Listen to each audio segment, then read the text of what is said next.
అండి. Green mat లాగుంది గదండీ! ఇది గ్రీన్ మ్యాట్ కాదండి. మెంతి కూరండి. చూడండి ఎంత బాగొచ్చిందో. మనం దగ్గరగా యేసుకుంటే ఇలా మ్యాట్ లాగే వస్తదండి. చూడండి అసలు ఫ్రెష్‌గా ఉంది. చాలా సింపుల్ అండి ఇలా వేసుకోవడం. ఫస్ట్ 2 డేస్ మెంతులు మనకెన్ని కావాలో అన్ని నానబెట్టేసుకోవాలి. తర్వాత ఇలాంటి వేస్ట్‌వి మనకి బిస్కెట్స్‌కి, డ్రై ఫ్రూట్స్‌కి వస్తాయి గదండీ! అలాంటి వాటికి కింద హోల్స్ యేసుకోవాలండి. మనకి ఎన్ని కావాలంటే అన్ని వేసేసుకొని హోల్స్ చేసేసుకోవాలి ఫస్ట్ అయితే.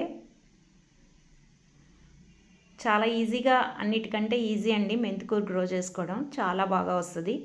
అలా 2 డేస్ సోక్ చేసుకోవాలండి మెంతులైతే.